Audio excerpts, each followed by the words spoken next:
Welcome to Untamed and Unfiltered Wellness, the podcast where we bridge the gap between modern life and ancient roots, cutting through the wellness noise so you can stop guessing and start building a lifestyle that actually works for you. I'm your host, Jo Swenson, herbalist and founder of Olivia Bell. Not too long ago, I had a string of terrible sleep. I'm talking waking up more exhausted than when I actually went to bed, dragging through my mornings and wondering what was wrong with me. So I did what I tell my clients to do.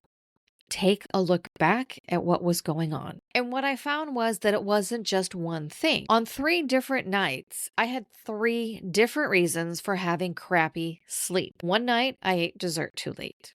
Another night, I never really processed the stress from my day. And the third night, well, I had so much on my mind that my subconscious spent the whole night working through it instead of actually getting some rest. But the symptom was the same, fatigue. But it was caused by 3 completely different reasons. And that's exactly what we're talking about today. 3 reasons why you might be waking up exhausted that have nothing to do with your sleep.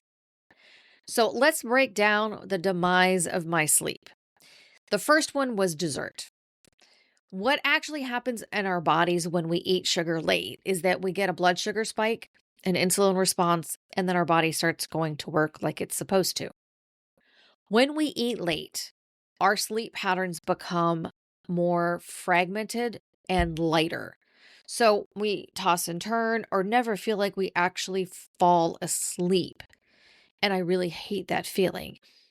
Now, you may actually fall asleep, but your body struggles to reach the deep sleep stage, the restorative sleep that we need.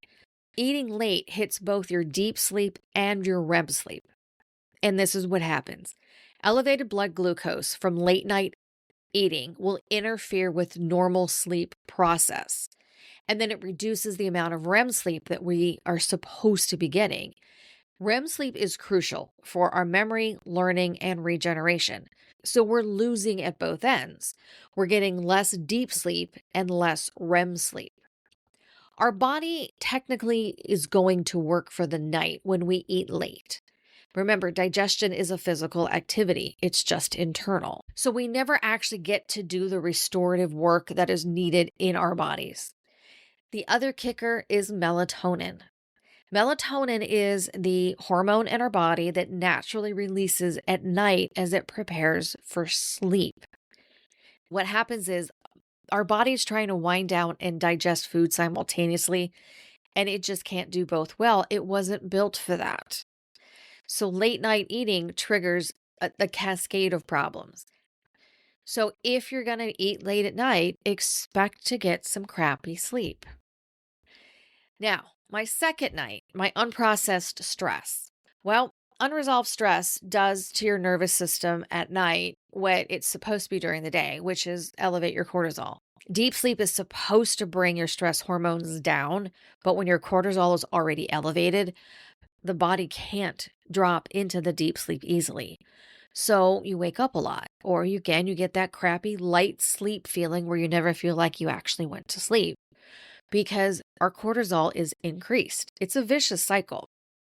The stress keeps us out of deep sleep, and then staying out of deep sleep keeps your stress hormone elevated. It's the never-ending circle. So the result is, again, fragmented sleep, less deep sleep, and lower overall sleep amount. So the quality and the quantity is both going to suck. Research also shows that higher cortisol levels before bed is a predictor of shorter sleep, poorer sleep quality, and a longer time to fall asleep all in the same night. So stress from your day doesn't stay in your day. It follows you into the nighttime. And the third reason why I had crappy sleep was I had a busy mind. What our subconscious does overnight when you give it unfinished business is that it's going to process, replay, and problem solve instead of getting the sleep it's supposed to have. When we go to sleep with unresolved, emotionally charged experiences, our brain is going to tag those memories as important, and it's going to prioritize processing them overnight. The processing happens primarily during REM sleep. The more emotionally loaded we are when we're trying to go to bed, the harder our brains are going to work during REM to process it. Our REM sleep is actually getting hijacked by the emotional processing instead of doing what it's supposed to do, and that's restore everything. I like to talk about it like a library. We've checked out all those books during the day, and now at bedtime and while we're sleeping, the books get reshelved. But it doesn't happen like that if we're not offloading what we need to, if we're not returning the books. We end up with recirculating negative thoughts throughout the night instead of consolidating everything and getting rid of it before bed so that way we can have better sleep. Here's where I screwed up. Late night eating robbed me of deep sleep and REM sleep. Unprocessed stress kept me stuck in that light sleep and blocked deep sleep entirely. And going to bed with a busy mind hijacked my REM sleep and turned it into an overnight processing session. That's why I woke up exhausted. This is where nighttime rituals come in. I have a nighttime ritual that I do, and when I don't do it, I notice how terrible my sleep is. And I'm not getting that deep restorative sleep that I need. Now, I have an Aura ring which tracks my sleep, and that sucker will ask me the questions. What affected your sleep last night? So I've learned over the years to use that to my advantage to help me kind of be a detective and figure out where I screwed up. The big takeaway in all of this is there are 3 simple things that you can do before you go to bed to help you improve your sleep. The first and I think the biggest one is closing your eating window. Stop eating 2 to 3 hours before bed. A trick that you can do is once you're done eating, go brush your teeth. I know a lot of us don't like having to brush our teeth multiple times before we go to bed. So clean the kitchen up, turn the lights off, go brush your teeth, and then get ready for bed. The second thing is to give your nervous system a proper off-ramp. That's going to be some breath work, maybe going for a walk after dinner, doing some stretching or whatever works for you.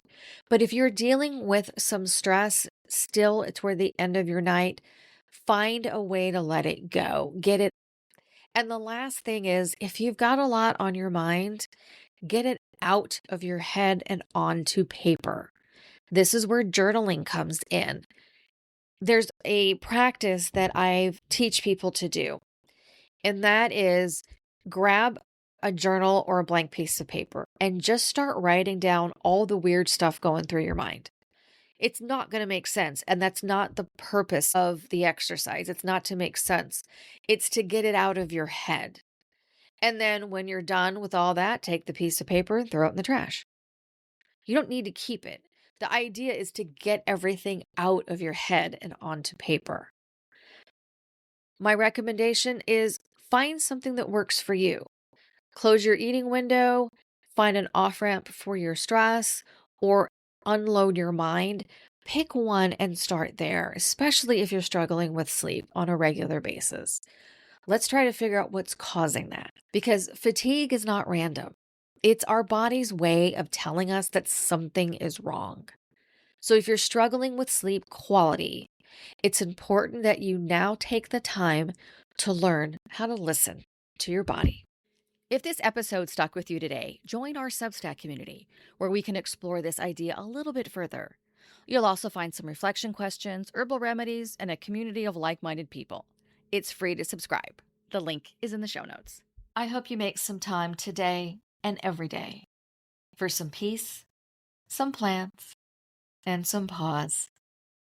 Thank you so much for listening to Untamed and Unfiltered Wellness.